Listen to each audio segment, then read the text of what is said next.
চৈত্র বৈশাখ মাসে সেরা রেসিপি এই যে গিমে শাক। গিমে শাক খেলে কিন্তু এই সময় ঠান্ডা লাগে না, আমাদের গরম লাগে।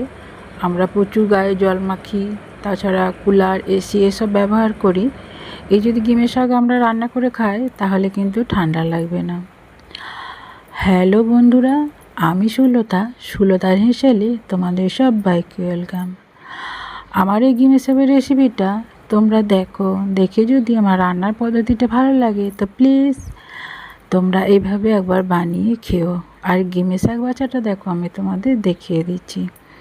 এভাবে নরম নরম ডাঁটাগুলো নিয়ে নেব আর শক্ত ডাঁটাগুলো ফেলে দেব। এটা বাছতে একটু সময় লাগে, তাই আমি বসে পড়েছি, বসে এটাকে পরিষ্কার করে বেছে নিচ্ছি। গিমে শাক তোমরা হয়তো অনেকে খেয়েছো। গিমে শাক একটু তেতো লাগে, কিন্তু ভালো করে রান্না করলে খুবই সুস্বাদু হয়। দেখো আমি গিমে শাকটা বেছে নিয়েছি সব, আর তার সাথে একটা বেগুন দিয়ে দেবো। বেগুনটাকেও কেটে নিচ্ছি।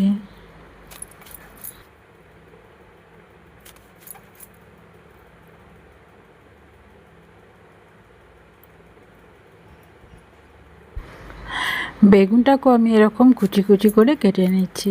একটা বেগুন দিলেই যথেষ্ট। আর এই যে দেখো আমি তোমাদের দেখাচ্ছি এই পরিমাণ বেগুন। আর নিয়েছি একটা আলুটাকেও প্রথমে খোসাটা ছাড়িয়ে নেব। অল্প অল্প একটু খোসা রাখলে কিন্তু তরকারিটা খেতে ভালো হয়।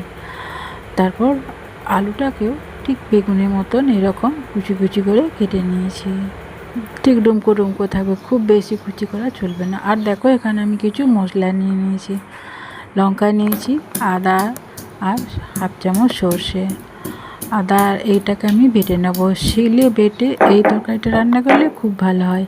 আমাদের বাড়িতে আবার মিক্সির মশলা খুব একটা চলে না, শিলে বেটেই রান্না করা হয়। আর এই শিলে বেটে রান্না করতে আমি বেশি পছন্দ করি। শিলে বেটে মশলা রান্না করে তরকারিটা খেতে আমার খুব ভালো লাগে, তাই আমি একটু আর বাটতেও খুব ভালো লাগে। আর দেখো গিমে শাকটা আমি প্রথমে ধুয়ে নিয়েছি। এরপর আমি হাতে মাখা গিমে শাক বানাবো। তার জন্য আমি আলু নিয়ে নিচ্ছি, বেগুন নিয়ে নিচ্ছি। একে একে সব উপকরণগুলো নিয়ে নিলাম। এরপর শিলের মধ্যে যে মশলাটা বেটেছিলাম সেই মশলাটা নিয়ে নিচ্ছি। আর নিয়ে নিচ্ছি একটা পেঁয়াজটাকে কিন্তু আমি বড় বড় করে কেটে নিয়েছি। তারপর দিয়ে দেবো নুন আর হলুদ, স্বাদ মতো নুন। শাকটা কিন্তু রান্না করলে কমে যাবে, তাই নুনটা কম দিতে হবে। তারপরে যে হলুদ দিয়ে দিচ্ছি দেখো। তারপর দেখো একটু জিরে গুঁড়ো দিয়ে দিচ্ছি। জিরেটা আমি বাটিনি, সর্ষে সাথে জিরাটা বাটলেও ভালো হতো। তারপর দেখো আমি দিয়ে দিচ্ছি তেল। যেহেতু হাতে মাখা তাই একবারে তেলটাও দিয়ে দিচ্ছি।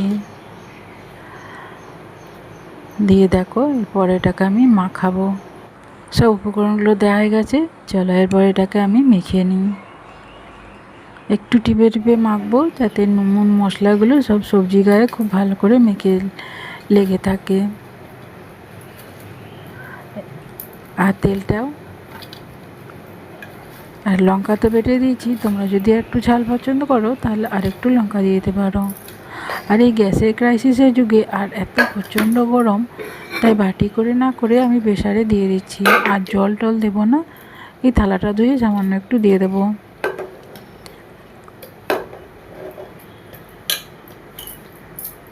এটা ধুয়ে আমি সামান্য একটু জল দিয়ে দিলাম, দিয়ে এটাকে আমি একটা সিটি দিয়ে নিয়েছি। দেখো কত সুন্দর হয়ে গেছে।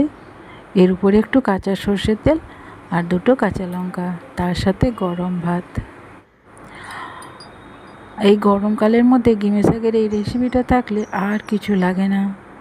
বিশেষ করে আমার তো আর কিছুই লাগে না, আমি একদম গরম ভাত দিয়ে সুন্দর এই তরকারিটা খাই। তোমরা এভাবে বানিয়ে খেও। আর হ্যাঁ, একটা লাইক দিতে ভুলো না কিন্তু।